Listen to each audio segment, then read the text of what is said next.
제시카는 경찰서장보다도 차를 빨리 몰았으므로 우리는 4시 전에 포트엔젤레스에 도착할 수 있었다.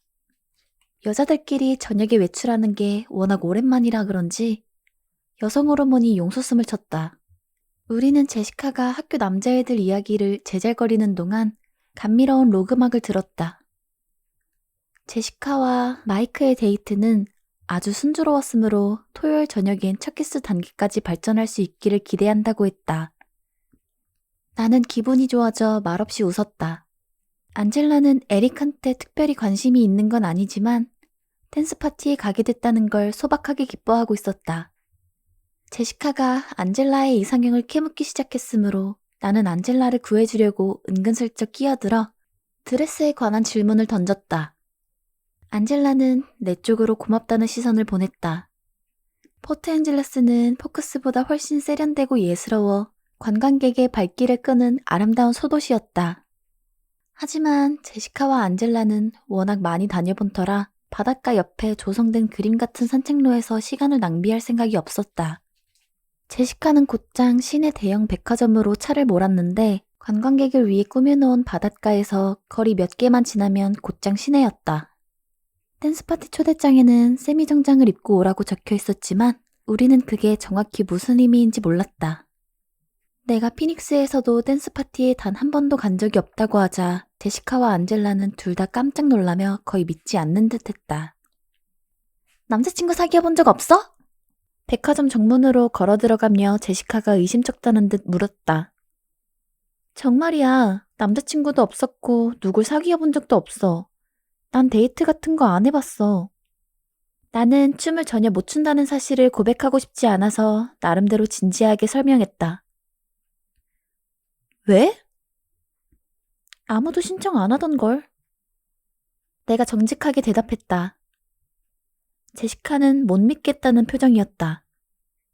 여기서는 애들이 너한테 데이트 신청을 하는데 네가 거절하는 거잖아. 우리는 티네이저를 위한 의류 매장의 정장 코너를 살펴보고 있었다. 타일러는 예외잖아. 안젤라가 조용히 반박했다. 뭐라고? 그게 무슨 말이야? 내가 숨을 몰아쉬며 물었다. 타일러가 학년말 무도회 때 널 데려가기로 했다고 모두에게 말했거든. 제시카가 의심 어린 눈으로 나에게 말했다.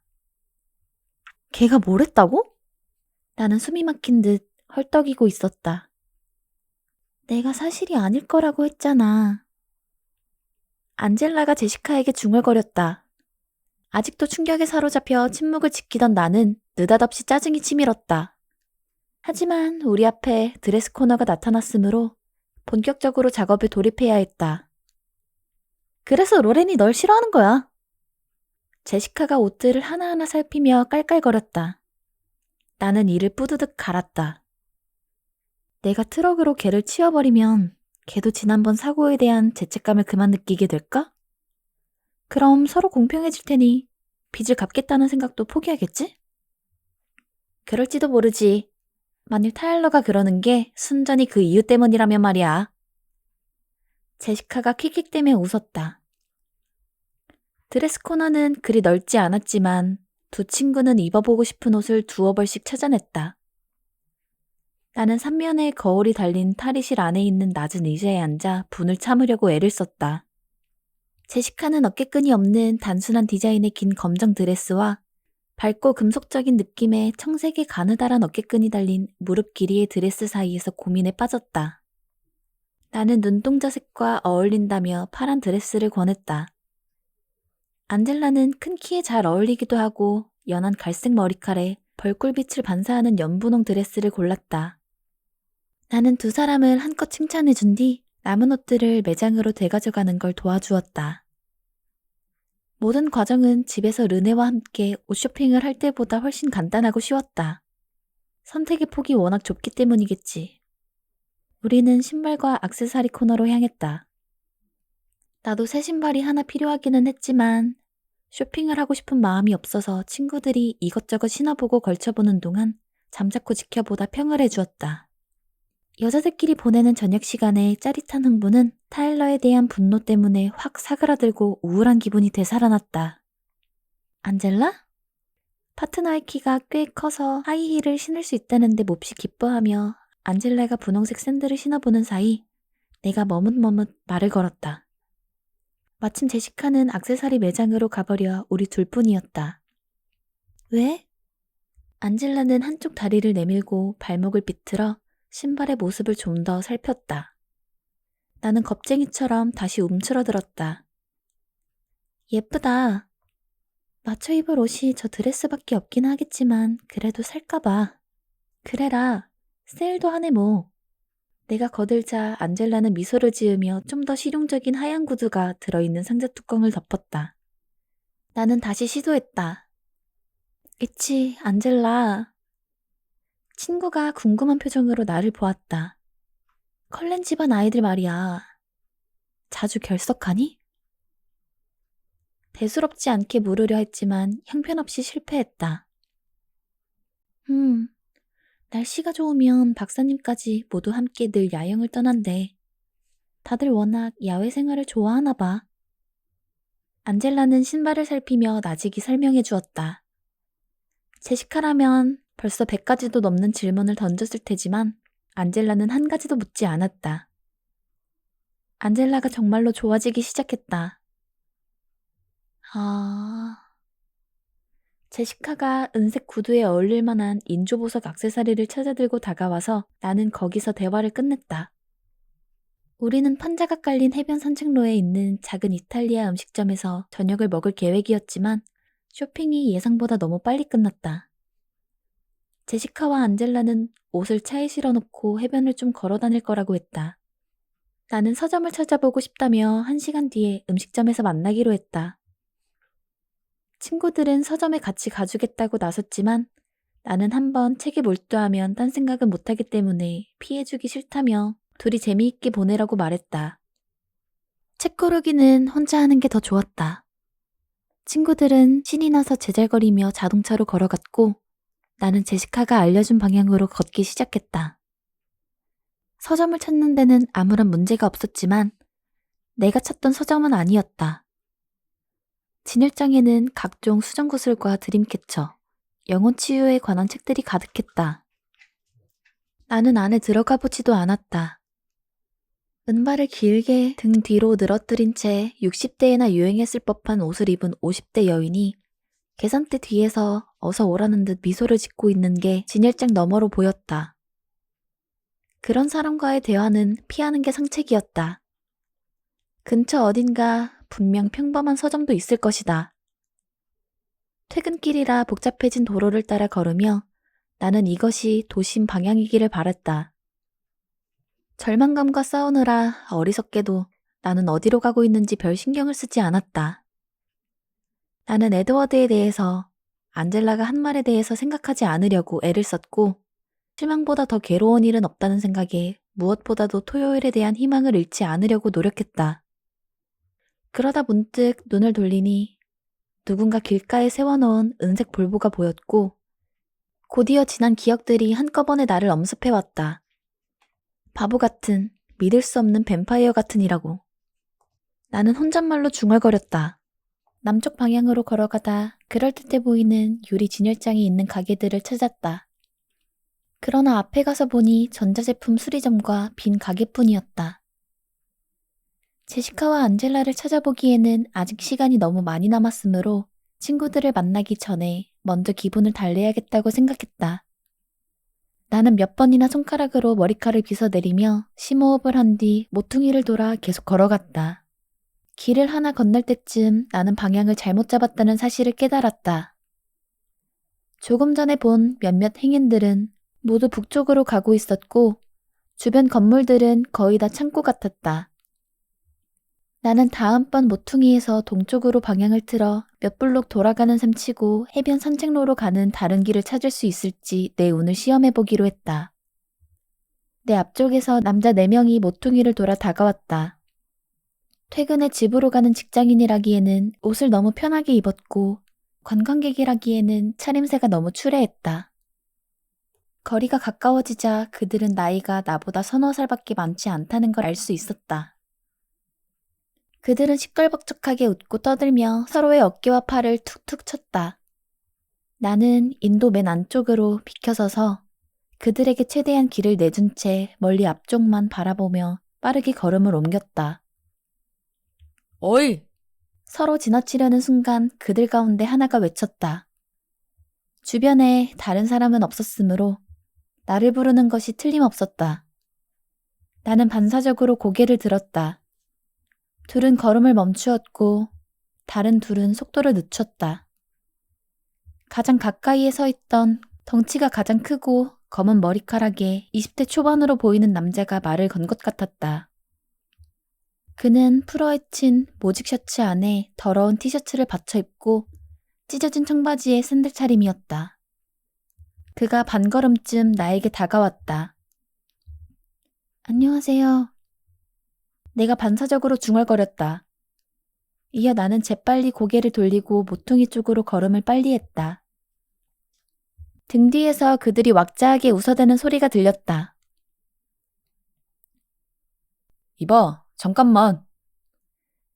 등 뒤에서 외치는 소리가 또 들렸지만 나는 고개를 숙인 채 얼른 모퉁이를 돌며 안도의 한숨을 쉬었다. 내 뒤에서 여전히 깔깔거리며 웃는 그들의 목소리가 들렸다. 내가 들어선 길은 칙칙한 색으로 칠해진 창고의 뒤쪽으로 이어지는 인도였고 창고마다 짐을 싣고 내리는 트럭들이 진입할 수 있는 대형 출입구가 있었는데 모두 굳게 잠겨 있었다. 차도의 남쪽 편에는 아예 인도도 없이 자동차 부품 창고 같은 넓은 마당이 가시철망을 얹은 철제 담장이 길을 따라 서 있었다. 포트엔젤레스에 처음 온 주제에 너무 많이 방황하느라 애초에 내가 찾아보려던 도심에서는 많이 벗어난 모양이었다. 어느새 서쪽 수평선에 구름이 모여들어 일찍 노을이 지고 있었다. 동쪽 하늘은 아직 맑았지만 분홍색과 주황색 기운을 머금은 채 회색으로 변해가고 있었다. 자동차에 재킷을 두고 내린 터라 갑자기 한기가 느껴져 나는 가슴 앞으로 팔짱을 꼈다. 승합차 한 대가 옆을 지나간 뒤 도로는 텅 비어 있었다. 갑자기 하늘이 어두워져 어깨를 돌려 음산한 구름을 돌아본 나는 두 남자가 20m쯤 뒤에서 소리 없이 나를 따라오고 있어 깜짝 놀랐다. 나한테 말을 건 머리카락이 검은 남자는 아니었지만 그의 일행이었다. 나는 곧장 고개를 돌리고 걸음을 빨리 했다. 갑작스레 느껴지는 한기와 떨림은 날씨 때문이 아니었다. 핸드백을 한쪽 어깨에 메고 있던 나는 소매치기를 방지할 때 누구나 그렇듯 목에 걸쳐 옆으로 옮겨맸다. 호신용 스프레이는 침대 밑에 넣어둔 가방에 풀지도 않은 채 들어있었다. 가진 돈은 $20 지폐 한 장과 잔돈 몇 푼이었으므로 우연인 척 가방을 떨어뜨리고 가버릴까도 생각했다. 그러나 마음 깊은 곳에 숨어있던 겁먹은 작은 목소리가 저들은 단순한 도둑 이상일지도 모른다고 나에게 경고했다. 나는 낮게 울리는 발소리에 바짝 귀를 기울였다. 그들의 발소리는 조금 전 왁자하게 떠들어대던 소리에 비하면 이상할 만큼 너무 조용했다. 그리고 그들은 그동안 더 속도를 높였거나 거리를 좁힌 것 같지는 않았다. 심호흡을 해 나는 스스로를 타일렀다. 저들이 정말로 널 따라오는 건지 확실히 모르잖아. 나는 몇십 미터 앞으로 다가온 오른쪽 모퉁이에 정신을 집중한 채 최대한 빠르게 걸음을 옮겼다. 그들의 발소리는 처음처럼 멀리에서 들려왔다. 남쪽에서 도로로 접어든 파란색 차가 빠르게 나를 스쳐 지나갔다. 자동차 앞으로 뛰어들 생각도 했지만 정말로 내가 미행을 당하고 있는 것인지 확신이 서지 않아 주저하는 사이 자동차는 이미 지나가 버렸다. 모퉁이를 돌았지만 눈앞에 나타난 건 다른 창고 뒤쪽으로 이어지는 막다른 진입로였다. 기대감에 반쯤 몸을 틀었던 나는 황급히 좁은 진입로를 건너 다시 인도를 걸어가기 시작했다. 길은 다음번 모퉁이에서 끝이 나는지 길없음 표지판이 서 있었다.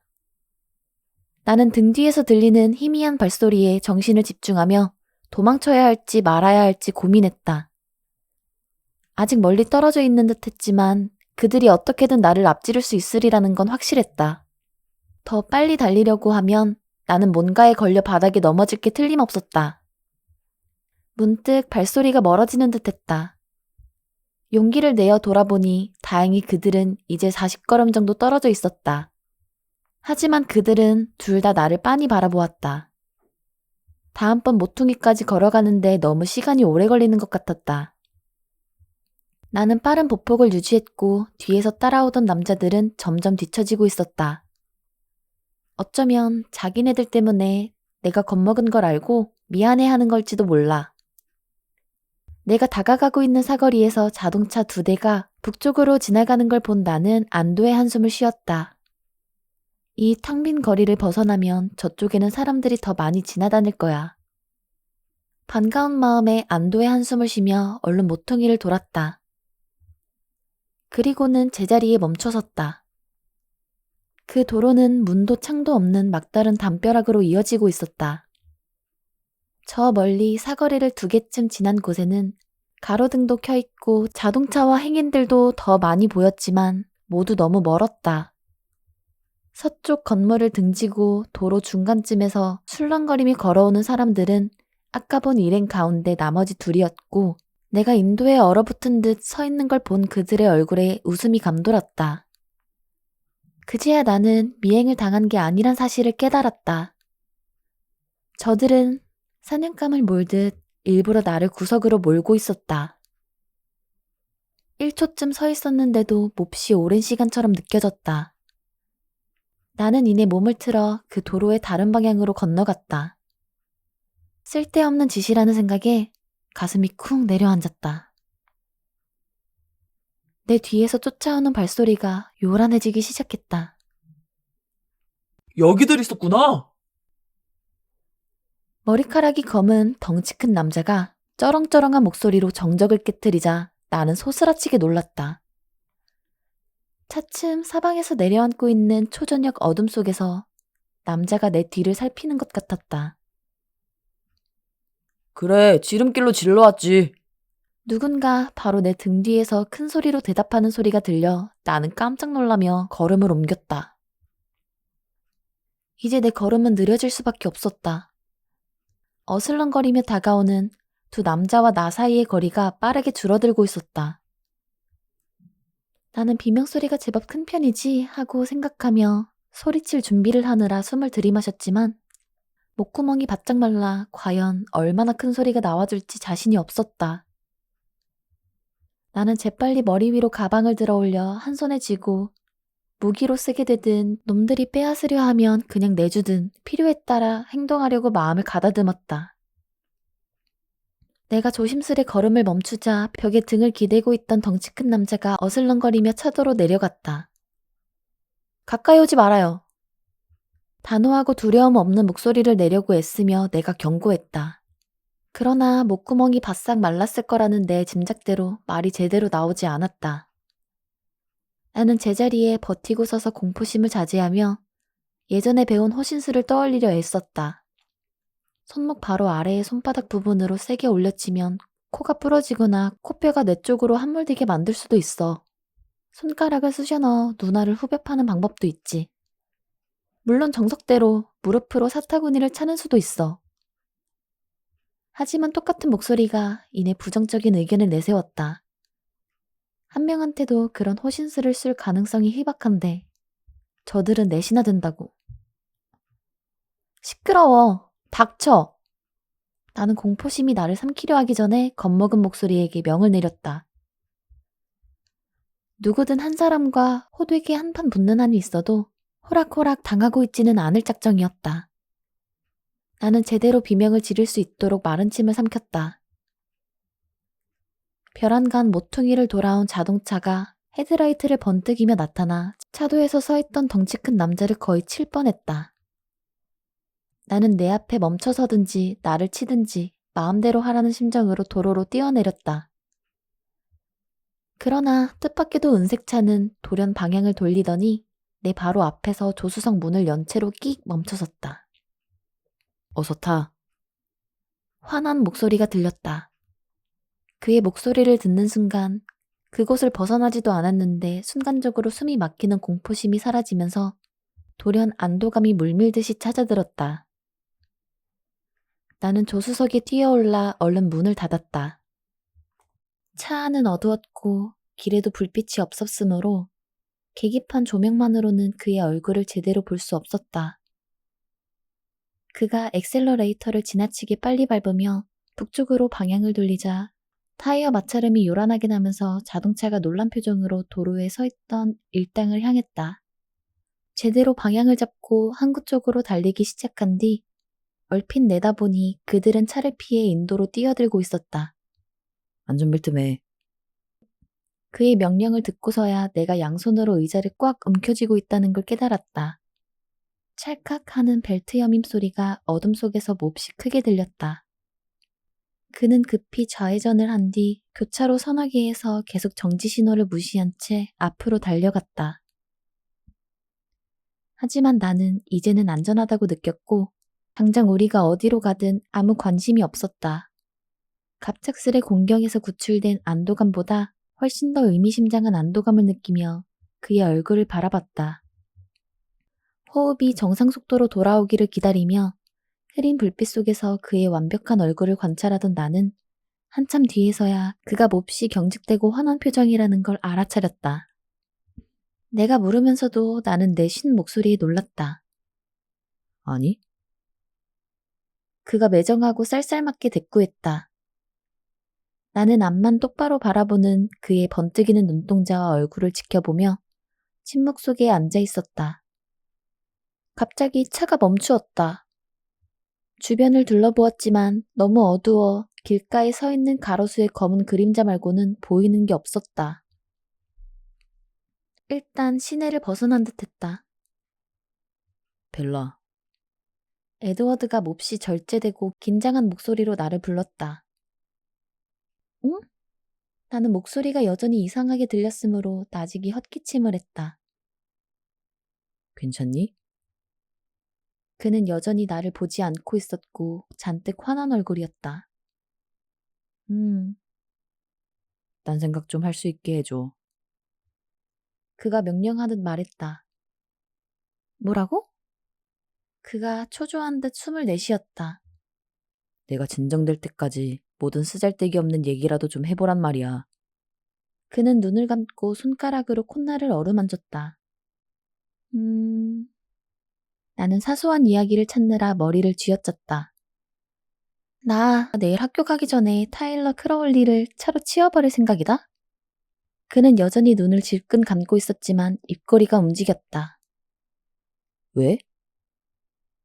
나를 학년 말 댄스 파티에 데려가기로 했다고 모두한테 떠들고 다닌대.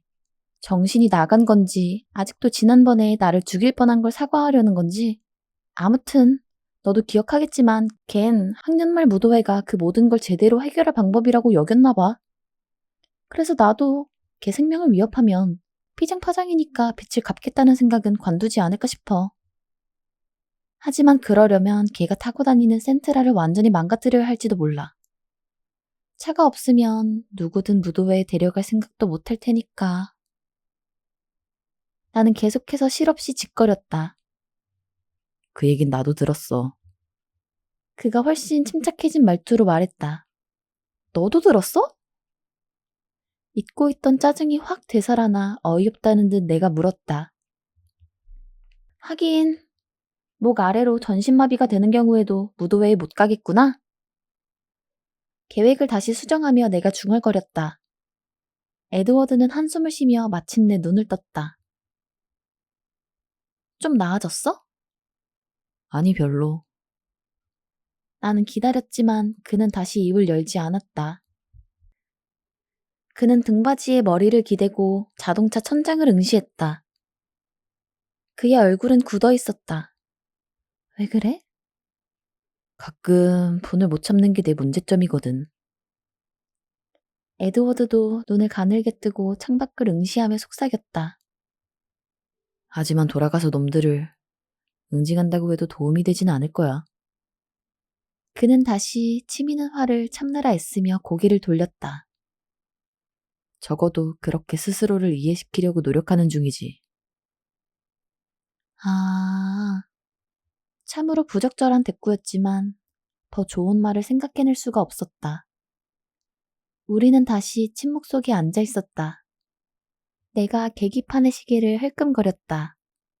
6시 반이었다. 제시카랑 안젤라가 걱정하겠다. 만나기로 했거든. 내가 중얼거렸다. 에드워드는 말없이 시동을 걸고 부드럽게 차를 돌려 다시 빠르게 시내를 향해 몰았다. 순식간에 우리는 다시 가로등 아래를 달리고 있었고 천천히 해변 산책로를 오가는 자동차 사이를 요리조리 달려갔다. 차도에 일렬로 서 있는 자동차들 사이에 주차 공간이 하나 있기는 했지만 볼보를 세우기에는 좀 좁아 보인다 싶었는데 그는 단 한 번의 별 어려움 없이 차를 세웠다. 밖을 내다보니 라 베라 이탈리아의 등불과 막 음식점을 나와 둥둥걸음으로 점점 멀어지는 제시카와 안젤라의 모습이 보였다. 네가 어떻게 여기를 알고? 말문을 열었던 나는 이내 그냥 고개를 저었다. 문 여는 소리가 들려 바라보니 그가 차에서 내리고 있었다. 뭘 하는 거야? 너에게 저녁 사주려고. 그는 슬며시 미소를 지었지만 눈빛은 아직 준엄했다. 그가 차에서 내려 문을 닫았다. 나도 안전벨트를 풀고 서둘러 차에서 내렸다. 그는 인도에서 나를 기다리고 있었다. 나보다 먼저 에드워드가 말했다. 제시카와 안젤라도 길을 잃어버려. 내가 찾아다녀야 하기 전에 어서 가서 잡아. 아까 그놈들을 또다시 마주치면 이번엔 나도 자제할 수 없을 것 같거든. 그의 목소리에서 느껴지는 위협에 나는 부르르 몸을 떨었다. 제시카! 안젤라!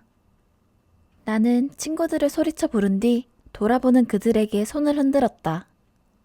두 친구는 서둘러 나에게 다가왔고 두 사람의 얼굴에 동시에 떠오른 안도감은 내 옆에 서 있는 사람이 누군지 깨닫는 순간 놀라움으로 바뀌었다. 친구들은 두세 걸음 앞에서 더 다가오지 못하고 머뭇거렸다. 어디 갔었던 거야? 의심 가득한 목소리로 제시카가 물었다. 길을 잃었어. 내가 부끄러워하며 털어놓았다. 그러다가 우연히 에드워드를 만났어. 내가 그를 향해 손짓했다. 나도 같이 어울리면 안 될까? 에드워드가 매끄럽고 도발적인 목소리로 물었다. 친구들의 얼어붙은 표정을 보니 에드워드의 놀라운 재능을 예전엔 한 번도 겪어본 적이 없는 듯했다. 물론 괜찮지. 제시카가 숨을 몰아쉬듯 말했다. 근데 실은 우리 기다리면서 벌써 저녁을 먹었다. 미안해, 벨라. 안젤라가 고백했다. 괜찮아. 난 배 안 고파. 내가 어깨를 으쓱했다. 그래도 뭘 좀 먹어야지. 에드워드의 목소리는 낮지만 단호했다. 그는 제시카를 바라보며 좀 더 목소리를 높였다. 갈 때는 내가 벨라를 집까지 데려다주면 어떨까? 그러면 벨라가 저녁을 먹는 동안 너희가 기다리지 않아도 되잖아. 아마 괜찮을걸? 제시카는 내 이양은 어떤지 표정을 살피느라 애쓰며 입술을 깨물었다. 나는 친구에게 살짝 윙크를 했다. 끊임없이 나를 구해주는 영혼과 단둘이 있는 것 외에는 아무것도 바라는 게 없었다. 물어보고 싶은 게 수도 없었지만 그건 단둘이 있을 때까지 기다려야 했다. 알았어. 그럼 내일 보자, 벨라. 에드워드도. 안젤라가 제시카보다 상황 파악이 빨랐다. 그녀는 제시카의 손을 잡고 건너편에 주차되어 있는 자동차가 있는 쪽으로 이끌었다. 자동차에 오른 뒤 제시카가 호기심 가득한 얼굴로 돌아보며 손을 흔들었다. 나도 마주 흔들어주며 그들이 멀어질 때까지 기다렸다가 에드워드를 향해 돌아섰다. 정말로 나 배 안 고파. 그의 얼굴을 유심히 살피며 내가 고집을 부렸다. 그의 표정은 헤아릴 길이 없었다. 나한텐 안 통해. 에드워드는 식당으로 걸어가 문을 열고 고집스러운 표정으로 버티고 서 있었다.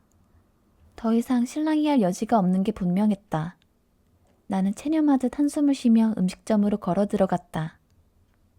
관광철이 아니어서 식당은 그리 붐비지 않았다. 안내원은 여자였는데 에드워드를 감상하는 그녀의 눈빛을 나도 이해할 수 있었다. 여자는 필요 이상으로 다정하게 에드워드를 반겼다. 그게 몹시 신경 쓰인다는 게 나도 좀 놀라웠다. 여자는 나보다 한 뼘쯤 키가 컸고 부자연스러운 금발이었다. 두 사람인데요. 그의 목소리는 의도했든 의도하지 않았든 유혹적이었다. 여자는 대뜸 나를 훑어보더니 내 평범한 외모와 에드워드와 나 사이의 조심스럽고 뜨악한 거리감에 흡족한 눈치였다. 여자는 사람들이 가장 많은 식당 한가운데 4명도 충분히 앉을 수 있는 자리로 우리를 안내했다. 내가 앉으려 하자 에드워드가 나를 보며 고개를 흔들었다. 좀 더 아늑한 자리 없을까요? 그가 나직이 안내원에게 부탁했다. 확실하진 않았지만 에드워드가 능숙하게 팁을 건네는 것도 같았다. 옛날 영화에서 말고 안내받은 식탁을 거절하는 사람은 한 번도 본 적이 없었다. 물론 있죠. 여자는 나만큼 놀란 목소리였다. 여자는 돌아서서 작은 칸막이로 나뉜 공간이 줄지어 있는 구석자리로 안내했다. 그쪽 자리는 모두 비어 있었다. 여긴 어떠세요? 완벽하네요. 에드워드는 순간적으로 여자의 정신을 혼미하게 만들듯 빛나는 미소를 지어 보였다. 아, 담당 직원이 곧 올 겁니다. 여자는 눈을 깜빡이며 머리를 흔들더니 비틀거리며 걸어나갔다.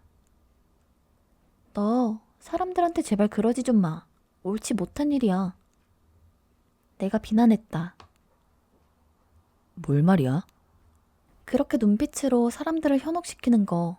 방금 그 여자 아마 지금 주방에 가서 호흡 진정시키고 있을걸? 그는 어리둥절한 표정을 지었다. 아휴, 왜 이러셔? 사람들한테 네가 어떤 영향력이 있는지 너도 잘 알잖아. 의심을 풀지 못한 채 내가 말했다. 그는 한쪽으로 고개를 갸우뚱하며 호기심 어린 눈빛을 띄었다. 내가 사람들을 현혹시킨다고? 몰랐어? 사람들이 다 너처럼 원하는 걸 쉽게 이룬다고 생각해? 그는 내 질문을 무시했다. 너도 나한테 현혹당할 때가 있어? 자주. 곧 담당 웨이트리스가 기대 어린 표정이 되어 자리로 왔다. 안내원이 벌써 잔뜩 떠벌린 모양이었고 새로운 직원도 실망하는 눈치는 아니었다. 웨이트리스트는 짧은 검은 머리칼을 귀 뒤로 넘겨꽂으며 필요 이상으로 따뜻하게 웃었다. 안녕하세요. 저는 엠버라고 해요. 오늘 제가 두 분을 모실 거예요. 음료는 뭘로 하시겠어요?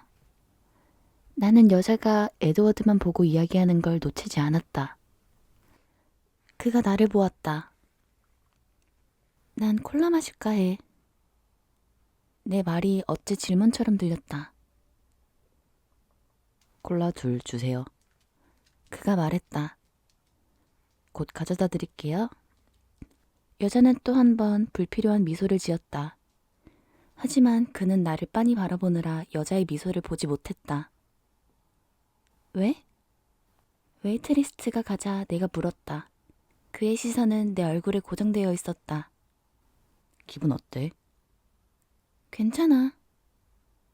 내가 그의 강렬한 시선에 놀라며 대답했다. 어지럽거나 토할 것 같거나 춥거나 하지 않아? 그래야 해? 어리둥절한 내 말투에 그가 쿡쿡 웃었다. 사실 난 네가 쇼크 상태에 빠지길 기다리고 있었는데. 그가 한쪽 입꼬리만 올리며 완벽하게 멋들어진 짓궂은 웃음을 지었다. 그런 일은 안 일어날걸? 내가 원래 불쾌한 것들을 억누르는데 매우 뛰어나거든. 그의 웃음 때문에 숨이 멎을 것 같았던 나는 다시 숨을 쉴 수 있게 된 다음에야 겨우 대꾸했다. 그러니까 더더욱 난 네가 당분간 음식을 좀 섭취해야 마음이 놓일 것 같아. 신호라도 받은 듯 웨이트리스가 음료와 함께 빵 바구니를 들고 나타났다. 여자는 나에게 등을 보인 채 서서 탁자 위에 음료와 얇고 길쭉한 빵을 내려놓았다. 주문하시겠어요? 여자가 에드워드에게 물었다. 벨라? 그가 내게 묻자 여자는 마지못해 나를 향해 돌아섰다. 나는 메뉴에서 맨 처음 눈에 띈 음식을 골랐다. 저는 버섯 라비올리 주세요. 손님은요? 웨이트리스가 다시 웃음을 지으며 그를 돌아보았다. 전 됐습니다. 그가 말했다. 물론 그러시겠지. 혹시 마음이 바뀌시면 알려주세요. 여전히 새침한 미소를 짓고 있는데도 에드워드가 바라보지 않자 웨이트리스는 속이 상해 자리를 떴다. 마셔. 그가 명령했다. 나는 얌전히 콜라를 한 모금 마신 뒤 내가 그렇게 목이 말랐던가 새삼 놀라워하며 음료를 더 들이켰다. 에드워드가 자기 콜라잔을 나에게 밀어준 다음에야 나는 내가 콜라 한 컵을 다 마셨다는 걸 깨달았다. 고마워. 여전히 갈등을 느끼며 내가 중얼거렸다. 차가운 콜라의 기운이 가슴으로 퍼져나가 나는 몸을 떨었다. 추워? 콜라 때문에 그래. 나는 다시 몸을 부르르 떨며 변명했다. 겉옷 안 가져왔어? 나는 아무것도 없는데 옆자리를 내려다보았다. 아, 맞다. 제시카 차에 두고 왔어. 그제야 생각이 났다. 에드워드가 재킷을 벗었다. 문득 나는 오늘 이전까지 단 한 번도 그가 입은 옷이 무엇인지 알아차린 적이 없다는 걸 깨달았다. 난 그저 그의 얼굴에서 눈길을 떼지 못하는 모양이었다. 지금이라도 정신을 차려야 했다. 지금 그는 연한 베이지색 가죽 재킷을 벗고 있었다. 안에는 같은 색 터틀넥 스웨터를 입고 있었는데 근육질의 날렵한 가슴이 보기 좋게 드러났다. 그가 재킷을 건네는 바람에 내 은근한 관찰이 끝이 났다. 고마워. 그의 재킷에 팔을 밀어넣으며 내가 다시 말했다. 그의 옷은 복도에 걸어뒀던 옷을 아침에 처음 들어입었을 때처럼 차가웠다. 나는 다시 몸을 떨었다. 매혹적인 향기가 났다. 나는 이 감미로운 채취의 정체가 무엇일까 고민하며 숨을 들이켰다. 향수 냄새 같지는 않았다. 소매가 너무 길었다. 손을 제대로 움직이려면 소매자락을 한참 밀어 올려야 했다. 파란색이 네 피부랑 참 잘 어울린다. 그가 나를 빤히 바라보며 말했다. 화들짝 놀라 시선을 떨어뜨렸고 물론 얼굴도 붉혔다. 그가 빵 바구니를 내 쪽으로 밀었다. 정말로 난 쇼크 따위는 안 일으킬 거야. 이렇게 해야 정상이야. 정상적인 사람이라면 그게 당연한 거고. 그런데 넌 크게 놀란 것 같지도 않네. 그는 그래서 불안한 모양이었다. 내 눈을 응시하는 그의 눈동자는 지금껏 본 것 중에서 가장 흐린 황금빛이어서 거의 황금빛 버터사탕 같았다. 난 너랑 있으면 아주 안전하단 생각이 들거든. 나는 그의 눈빛에 홀려 또다시 사실대로 털어놓았다.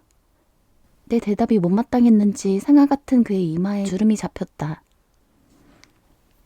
그는 인상을 찌푸린 채 고개를 저었다. 이건 네 예상보다 훨씬 더 복잡한데. 그가 혼잣말로 중얼거렸다. 나는 기다랗고 딱딱한 빵을 집어들고 그의 표정을 살피며 끝을 잘라먹기 시작했다. 언제 그에게 질문을 던져도 좋을지 궁금했다. 보통 넌 기분이 좋을 때 눈동자 색이 연해져. 무슨 생각을 하는지 몰라도 인상을 찌푸리고 심각해진 그의 상념을 깨트려 보려고 내가 말했다. 그가 보기 좋게 한 방 먹은 표정으로 나를 쳐다봤다. 뭐라고? 네가 못되게 굴 땐 언제나 눈동자가 검은색이야. 그래서 나도 짐작을 하지. 내가 세운 가설 말이야. 에드워드가 눈을 가늘게 떴다. 새로운 가설인가? 응. 나는 대수롭지 않은 표정을 지으려고 빵 조각을 씹었다. 이번엔 좀 더 창의력을 발휘하게 빌어볼게. 혹시 아직도 만화책에서 아이디어를 훔칠 생각은 아니지? 그가 놀리듯 희미하게 웃었지만 눈빛은 여전히 진지했다. 아니야. 만화책에서 아이디어를 얻진 않았지만 그렇다고 나 혼자 생각해낸 것도 아니야. 그래서? 그가 다그치듯 물었다. 바로 그때 웨이트리스가 칸막이를 돌아 음식을 들고 나타났다.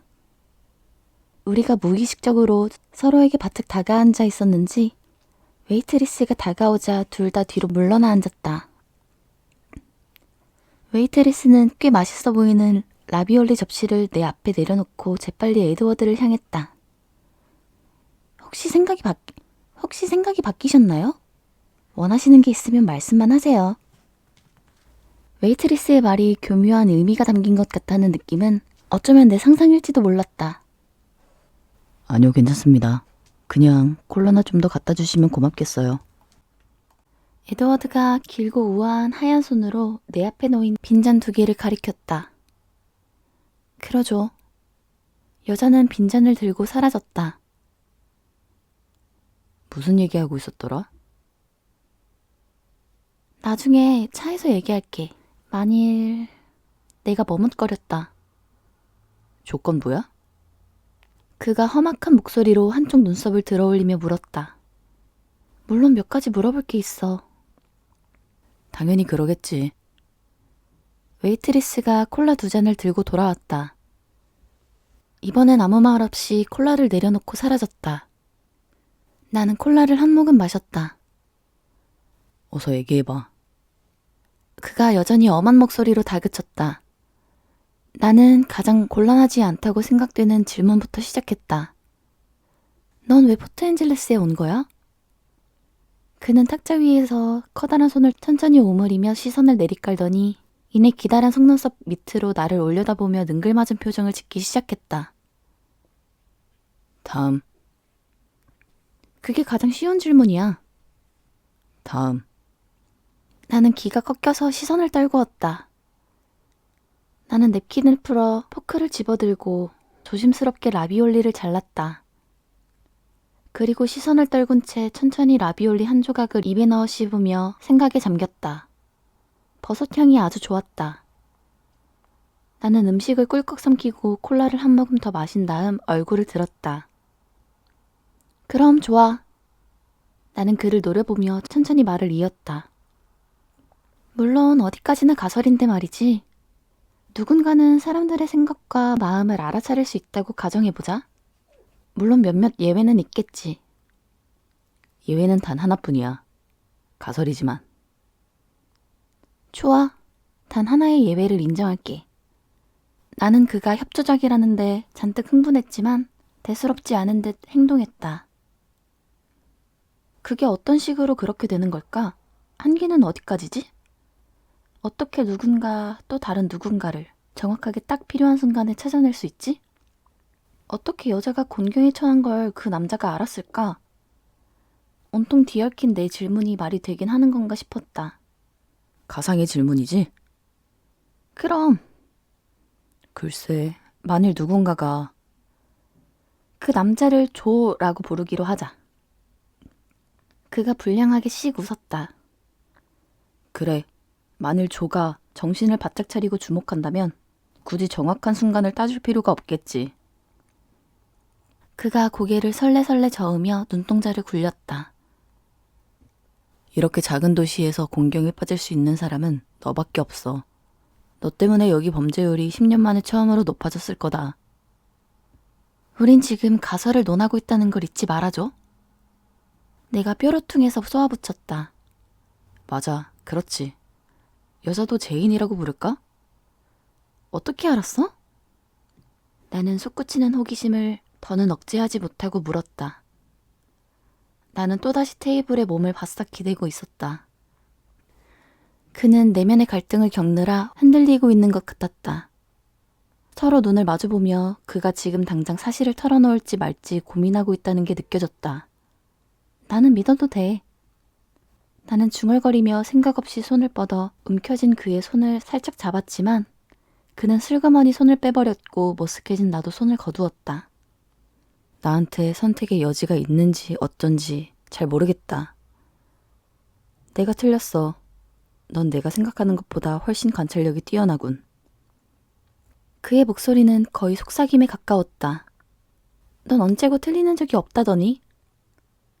전엔 그랬지. 그가 다시 고개를 저었다. 너에 대한 내 생각이 틀린 게 또 있어. 넌 사고를 끌어들이는 자석이 아니야. 정의를 크게 넓혀야겠더군. 넌 문제를 끌어들이는 자석이야.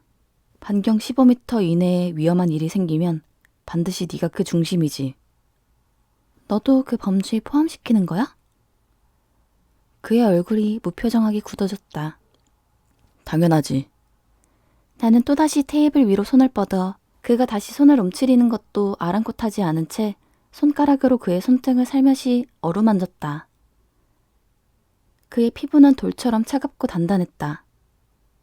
고마워. 이번이 2번째네. 진정으로 고마워 목소리가 떨려 나왔다. 그는 굳은 표정을 풀었다. 3번째는 시도하지 말자. 알겠지? 나는 얼굴을 찡그리면서도 고개를 끄덕였다. 그는 내 손 밑에서 손을 빼 탁자 아래로 내려놓았다. 하지만 몸은 내 쪽으로 기울였다. 포트엔젤레스엔 널 따라온 거야. 나도 특정인을 살려주기 위해 노력해본 적은 처음인데 생각보다 많이 골치 아프더군. 아마도 그건 상대가 바로 너이기 때문일 거야. 평범한 사람들은 그렇게 엄청난 재앙을 안 겪고도 하루하루 잘만 하거든. 빠르게 속삭이던 그가 말을 멈추었다. 그가 나를 미행했다는 걸 불쾌하게 여겨야 할 것 같았다. 그런데 이상하게도 마음에 기쁨이 번져갔다. 그는 나를 빤히 바라보며 내 입술에 난데없이 왜 웃음을 머금는 듯 움직이는지 의아해하는 것 같았다. 처음에 차 사고가 났을 때 내 명은 거기서 끝이 난 건데 네가 운명을 거역하고 있다는 생각은 해본 적 없어? 일부러 딴 생각을 하느라 말머리를 돌렸다. 그게 처음이 아니었다. 그의 목소리는 알아듣기 힘들 만큼 낮았다.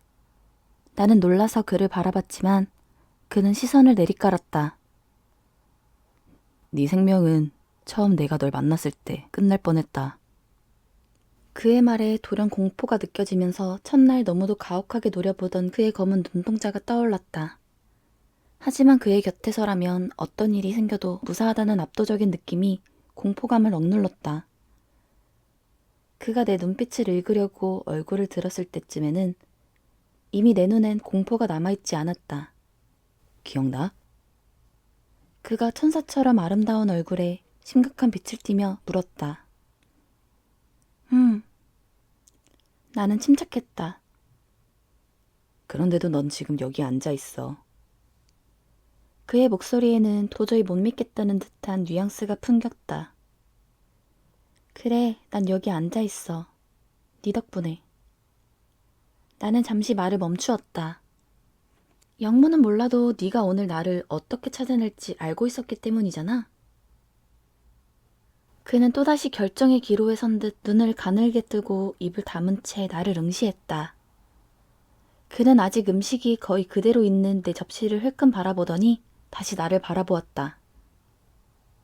넌 어서 먹어. 얘기는 내가 할게. 나는 재빨리 라비올리 한 조각을 입에 넣었다. 네 자취를 계속 뒤쫓는 건 생각보다 힘들었어. 원래 내가 일단 마음을 읽은 사람들을 찾아내는 건 보통은 아주 쉬운 일이거든. 걱정스레 나를 바라보는 그의 눈빛을 보고서야 나는 내가 얼어붙어 있다는 걸 깨달았다. 나는 꿀꺽 음식을 삼키고 또 다른 라비올리 조각을 잘라 입에 넣었다. 대신 제시카를 이정표로 삼았어. 아까도 말했지만 포트엔젤레스에서 문제를 겪을 사람은 너밖에 없으니까 말이야. 그런데 처음엔 너만 혼자 떨어져 나간 걸 알아차리지 못했어. 네가 친구들과 같이 있지 않다는 걸 알고 나서는 제시카의 생각 속에서 본 서점으로 가서 너를 찾아보려고 했지. 그런데 네가 거기 들어가지도 않고 남쪽으로 간 걸 알게 됐어. 네가 곧 되돌아올 거라고 짐작했기 때문에 너를 마냥 기다리면서 거리 지나다니는 사람들의 생각을 무작위로 살폈지. 혹시 너를 알아본 사람이 있으면 네 행방을 알게 될 테니까 말이야. 걱정할 이유가 없었는데 아까는 이상하게 초조했어. 생각에 잠긴 그는 나를 바라보고 있는 것이 아니라 내가 상상할 수 없는 뭔가를 목격하고 있는 듯했다. 계속 귀를 기울이면서 반경을 넓혀 차를 몰고 널 찾아다니기 시작했어. 드디어 해까지 저물어서 아무래도 차에서 내려 나도 걸어다니며 찾아봐야겠다고 생각했지. 그러다가 그는 갑자기 화가 치미는지 입술을 꽉 다물었다. 그는 진정하려고 애쓰고 있었다. 그러다가 뭐? 내가 속삭여 물었다. 그는 또다시 내 머리 위쪽을 멍하니 바라봤다. 놈들이 생각하는 걸 들었어. 그가 윗니를 무섭게 드러내며 씩씩거렸다. 놈들 마음속에 들어있는 네 얼굴이 보이더군. 그는 갑자기 몸을 수그리며 한 손으로 얼굴을 가리고는 자기 팔에 얼굴을 묻었다. 그의 행동이 너무도 빨라서 나는 깜짝 놀랐다. 넌 아마 상상도 못하겠지만 놈들을 살려둔 채 너만 데리고 그곳을 떠나는 건 정말 힘겨운 일이었어. 팔에 가려져 그의 목소리가 웅얼웅얼 들렸다. 제시카랑 안젤라와 함께 널 보낼 수도 있었지만 네가 날 홀로 남겨두면 놈들을 뒤쫓아가게 될 것 같아 두려웠어. 그가 속삭이는 목소리로 털어놓았다. 나는 머릿속이 복잡하고 멍해져 말없이 앉아 있었다. 손은 무릎에 힘없이 올려둔 채 등받이에 몸을 기댔다. 그는 아직도 팔에 얼굴을 묻고 그의 피부색을 띤 대리석으로 조각을 해놓은 것처럼 꼼짝도 하지 않았다. 마침내 얼굴을 들고 나를 바라보는 그의 눈빛은 의문으로 가득했다. 집에 갈 준비 됐니? 그가 물었다. 준비됐어. 나는 집까지 1시간이나 같이 차를 타고 가야 한다는 사실이 고마웠다. 아직 그에게 작별 인사를 할 준비가 되지 않았기 때문이다. 부르기라도 한 듯 웨이트리스가 나타났다. 아니면 엿보고 있었거나. 필요한 거 있으세요? 에이트리스가 에드워드에게 물었다.